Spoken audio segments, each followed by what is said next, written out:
Alright, so today's little excursion, we are out in Lund, Utah. It's a ghost town, and it's a train town, and we are going to go take a look at some stuff like that here. So about a month ago, there was a huge train crash out in this area, and I know the way my phone is facing, it's hard to see, but these are the engines that are left from this train crash.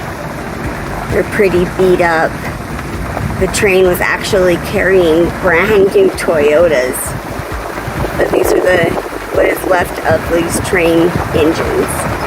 Not many buildings left from the old town of Lund, but Lund was a huge town, a huge hub for the national parks back in the early 1900s. When people would come here to Lund, there was an awesome train station that has since been torn down, and they would take buses that would then take them to the different national parks or monuments like Cedar Breaks, Zion, and Bryce.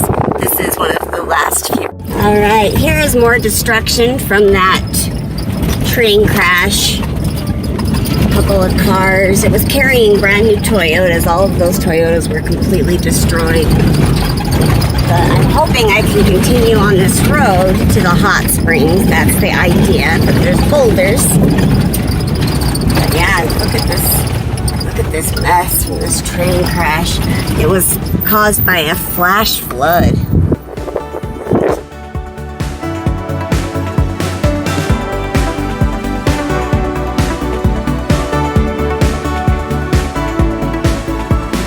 Alright, so this is the Thermo hot springs, and I decided to try and bring some stuff to cook today. I'm going to try and cook some food in this water. But these are pretty hot springs, so they're definitely not ones that you're going to come and, bathe in. They're definitely more along the lines of they're really hot. Okay, so this water is super hot. It's about 190 degrees. I've added some bottled water to heat up. I have added a bag of Brussels sprouts, and this is a baggie of soup that I've put in. So I'm going to go explore while we see if this food will cook in this water. October 10th, 1776, the Dominguez Escalante journal wrote, "We climbed the hill and saw from here toward the southwest that stretched more than 35 or 40 leagues. For where it ends in this direction, one could barely discern the Sierras, these being very high as we saw better later on. We also saw 3 outlets of hot and sulfurous water, which are on the top of the east flank of the said hill. Around it below." I've never dared explore more into this because I don't know how deep it goes. I don't know where it starts, but the hot water, or the hot springs come down right through here, and it's kind of like a little oasis. It's one of the few green places here.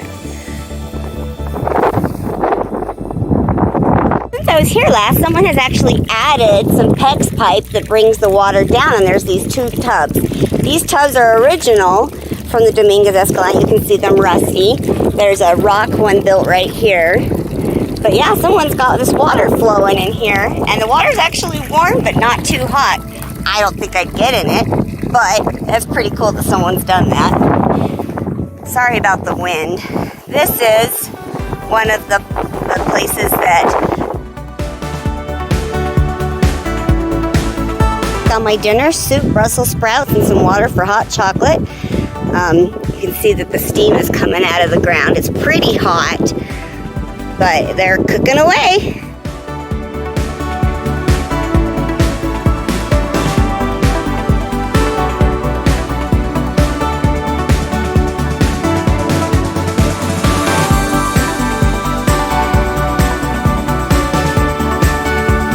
I apologize for the wind. It's getting worse.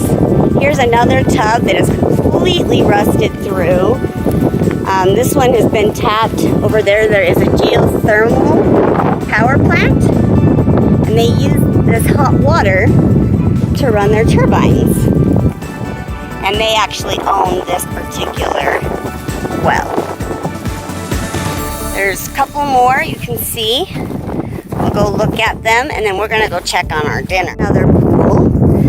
These have gone down dramatically since I was here last, but you can just tell where these pools are by the really green tall grass. I love all of the orange colors that are formed from these hot springs.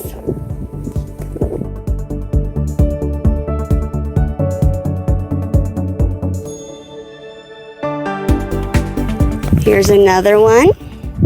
Another well that's coming out of the ground of this hot springs. And there's green over here, so we're gonna go check this one out. See what it has to offer.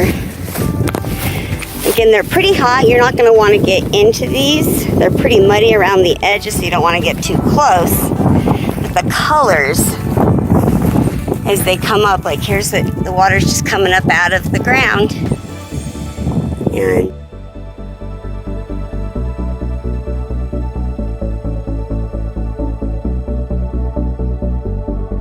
pretty mucky, and there's very little water in it, but you can see the water moving. It's very interesting. I don't dare get towards the center. Alright, it's pretty barren otherwise out in this area. Not a whole lot to offer. I just need to go out and find some of these natural springs. So it's been about 10 minutes, so I'm going to pull my food out of the hot pot here, and we will see how it cooked. These Brussels sprouts were frozen to begin with, so I'm curious to see if they actually cooked at all. But yeah, we'll go prepare our dinner. All right, so that was the Thermo hot springs, just north of Lund and east of Minersville, or west of Minersville. I put a can of soup in a baggie, a Ziploc baggie, and a hot water bottle, and put them in the spring and let it heat up. It only took about 10 minutes for it to be plenty hot. My soup was steaming perfect. The hot water for the hot chocolate, almost too hot. I had to let it cool off for a bit, but hotness, Batman. That water was so hot I could barely hold the bottle. Pretty impressive. This is a great experiment for families if they want to come out and see what it's like to cook with just hot water and just use the hot pots. The soup is nice and warm. Hot chocolate is more than nice and warm. And it's just kind of a fun little experiment to try. All right. There's my soup. I don't dare eat the Brussels sprouts because water got in the bag. I don't trust that water. But there's that. And then I've got this bottle of water. It's bulging out and it is almost too hot to hold. It was only in there for 10 minutes.